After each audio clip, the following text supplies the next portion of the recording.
Good afternoon. I'm Bianca Fidi with this Franciscan Beat News, and here are your headlines for today, September 9th, 2025.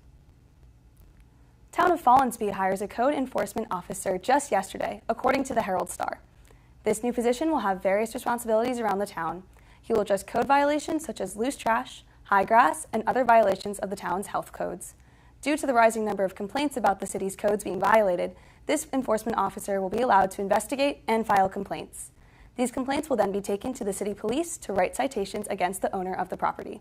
However, Mayor McCannon also has a statement regarding habitual offenders. He says, quote, "If it's habitual, they, the police, don't need a complaint to write a ticket," end quote. This code enforcement officer will be working with and assisting the local police to make Fallensby a cleaner town. Chinese surveillance apparatus is currently the largest in the world. It is being used to track, tag, and trap hundreds of thousands of people in China on the daily. According to AP News, quote, "Across China, tens of thousands of people tagged as troublemakers, like the Yangs, are trapped in a digital cage, barred from leaving their province and sometimes even their homes, by the world's largest digital surveillance apparatus," end quote. The surveillance is often invasive and uncomfortable. Yang Gulang, a farmer who tried to beg the government not to seize his 1.5 acres of land, is recovering from being beaten with bricks by the local police.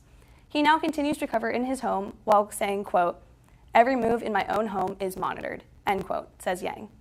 As devastating as this is not the most unsettling part of the story. The more shameful aspect to this already devastating reality is that over the past couple of years, it is American companies who have been essentially designing, building, and providing this surveillance system. American companies who should be fighting for human rights and freedom are doing just the opposite and selling their company's integrity and the human rights of hundreds of thousands of people for billions of dollars. The organ transplant system has recently faced some serious fire for some fatal flaws in the practice. The federal government has decided to take a stand and protect the people on both sides of the operation, the donors and the recipients. There are two main problems being seen with these procedures. The first is improper harvesting procedures. There have been various cases lately where doctors will continue the organ retrieval even when patient is showing signs of growing alertness and awareness. There is a case in New Mexico where signs of alertness of a woman were completely ignored until she literally woke up right before they were about to start the organ removal. A second case was on a woman in Alabama, where doctors realized that she was alive after they had already began to cut into her.